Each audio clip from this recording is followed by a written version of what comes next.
Mi nombre es Catherine Lecuyer, soy investigadora, divulgadora y autora de varios libros como Educar en el asombro y Educar en la realidad.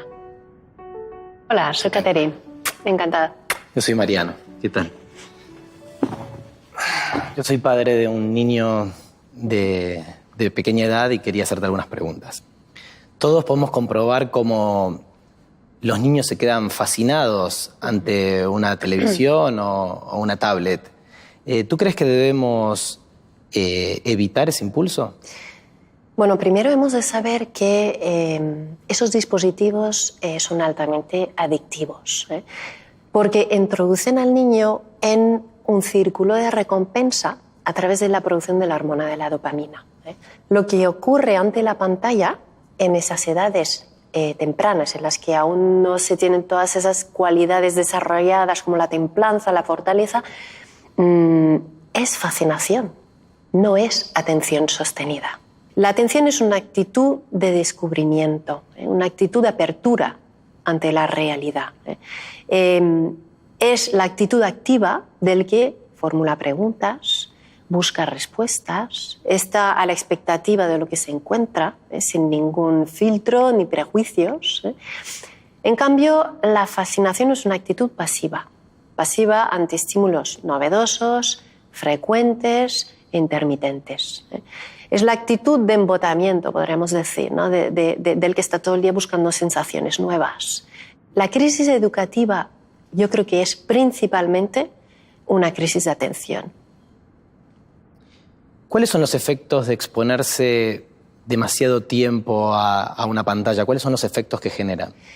Pues los estudios citados por las principales asociaciones pediátricas asocian la exposición a la pantalla en edades tempranas con adicciones, inatención, disminución en el vocabulario, impulsividad, entre otras cosas. Por ese motivo, en el 2017 la Asociación Pediátrica Canadiense recomienda antes de los 2 años, 0 pantalla. Y de los 2 a los 5 años, menos de 1 hora al día. Y añade que han de ser contenidos, como es lógico, que están adecuados a la edad del niño, no tanto a nivel de contenido como del ritmo. Hemos de saber que esas recomendaciones no son recomendaciones educativas, son recomendaciones de sanidad pública, para la salud neurológica de nuestros hijos. Y acaba su recomendación con una frase importantísima que rompe con muchos mitos muy difundidos, son mitos tecnológicos, diciendo: ningún estudio apoya la introducción de las tecnologías en la infancia. Pero, ¿qué le recomendarías a aquellos padres que quieren dar marcha atrás, retroceder en el uso excesivo de las pantallas, pero no saben cómo hacerlo, no pueden, no encuentran la forma? No es prohibir por prohibir. La idea es dar a nuestros hijos alternativas excelentes. La Academia Americana de Pediatría lo dice claramente. Los niños aprenden de las interacciones con humanos, no con pantallas. Encontrarse con una mirada, conectar con ella, hacer un agujero en el bosque para esconder una piedra mágica, ¿no? Escuchar un secreto de un amigo y guardarlo, planificar la construcción de un castillo con trozos de cartones, ¿no? Todas esas actividades que ayudan a desarrollar pues, esas funciones ejecutivas como la atención, la planificación, la memoria de trabajo, y que nos ayudan a desarrollar esas virtudes como la fortaleza, la templanza, que luego son cualidades que permitirán a esos niños usar las nuevas tecnologías de forma responsable. Yo creo que sería un disparate afirmar que adelantar el uso de las nuevas tecnologías, adelantar la edad de uso, fomenta el uso responsable de las nuevas tecnologías. Porque pues es como decirle a un niño pequeño que se tome un vasito de agua de una boca de incendio, y además sin que le salpique. Yo creo que la mejor preparación para el mundo online es el mundo offline. el mundo real. Hola, Catherine. Hola. Soy Ana. Encantada, soy Catherine. Hola, yo soy Hola. Lucía. ¿Qué tal? ¿Vosotras pensáis que es posible hacer dos cosas a la vez? Claro, hay gente que yo creo que sí que tiene esa capacidad, pero luego hay gente que no, desde luego. ¿Podemos caminar a la vez que estamos pensando, por ejemplo? Sí, ¿Por sí, qué? porque eso está automatizado. Pero podemos, por ejemplo, hacer varias actividades que requieren procesar información, como por ejemplo, escuchar una clase, tomando nota, viendo el WhatsApp o mirando las redes. Yo creo que no. O sea, yo por lo menos soy incapaz. Soy incapaz de concentrarme en lo que está diciendo el profesor o lo que sea y a la vez estar tomando apuntes y con el móvil al lado. O sea, incapaz. A mí me parece que es algo que puedes entrenar. O sea, por ejemplo, un médico cuando está reanimando a una persona, pues está realizando una maniobra, evaluando al paciente, leyendo, escuchando lo que le dicen y todo esto mientras va pensando cuáles son los siguientes pasos, porque, claro, ha entrenado para eso, entonces sí que creo que se puede. Y cuando hacemos varias cosas a la vez que requieren procesar información, ¿ganamos en tiempo y en eficacia? Hombre, claro, si haces dos cosas a la vez yo creo que sí que se gana en tiempo, pero yo creo que no es tiempo de calidad, o sea, Sí, igual más tiempo que eficacia a lo mejor. O sea, sí, eficacia. ¿No? Pues lo que los estudios dicen es que cuando acumulamos actividades que requieren procesar información, lo que estamos haciendo en realidad no es hacerlas en paralelo, estamos oscilando, estamos pasando de una actividad a la otra. Por ejemplo, si tenemos A, B, C, pues enfocamos a A, desenfocamos de A, enfocamos a C, desenfocamos de C. Y cuando estamos atendiendo A, tenemos B y C en la memoria de trabajo. Y claro, ante la avalancha de información uno necesita un criterio de relevancia, ¿no? Para poder decidir, pues esto es relevante, lo atiendo, y esto no lo es, no lo atiendo, ¿no?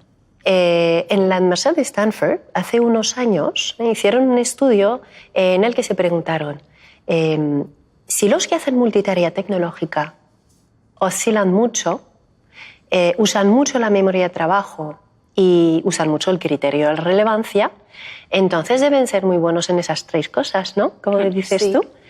Entonces, ¿en qué de estos tres parámetros pensáis que los que hacen multitarea tecnológica daban mejores resultados? ¿Oscilación, memoria de trabajo o criterio de relevancia? yo igual diría criterios de relevancia. O sea, porque al final son capaces de ver qué es importante, lo que no, y quedarse solo con lo más relevante. No sé. Pues yo pienso que oscilación. Pues la respuesta es en ninguno. Porque cuando estamos haciendo muchas cosas a la vez, la oscilación lleva a pérdida de eficacia, el colapso de la memoria de trabajo lleva a más errores, a más superficialidad. ¿Y sabéis lo más impactante de ese estudio? El director de ese experimento, ¿no?, que es Clifford Nass, concluye diciendo: los que hacen multitarea tecnológica son enamorados de la irrelevancia. ¿Qué os parece? Pues sí. Acordaos, esto, las tabletas, los móviles, pues es un gran consumidor de nuestra atención, ¿no? Claro, sí. Y cuando no llevamos las riendas en su uso, entonces lleva a un empobrecimiento de la atención. Pues muchísimas gracias. Gracias. Hola, Catherine. Hola, encantada. Soy Berta. Soy Catherine. Encantada, un placer. Igualmente.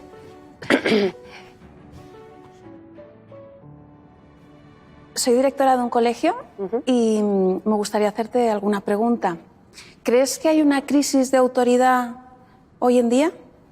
La autoridad se está perdiendo, creo, por el concepto erróneo que se ha tenido de ella durante mucho tiempo, ¿no? Es verdad, porque lo digo yo, no es un argumento válido, porque la autoridad educativa no es fuente de conocimiento de por sí. 2 más 2 son 4, pero no porque lo diga yo, son 4 porque es verdad. El educador transmite conocimiento, pero no genera verdades. Para tener autoridad verdadera, creo que un educador ha de saber soltar, ha de saber, pues, perdonar, ha de saber también pedir perdón. Los alumnos, los hijos, han de ver que sus maestros, sus padres, no actúan motivados por el deseo de llevarse siempre la razón. ¿Por qué? Porque de hecho nos podemos equivocar y seguir teniendo mucha autoridad. ¿Por qué? Porque el factor clave de la autoridad no está en la perfección, está en la confianza. De hecho, no existen educadores perfectos, tan solo existen aquellos que, escudándose detrás de la autoridad, pues fingen serlo.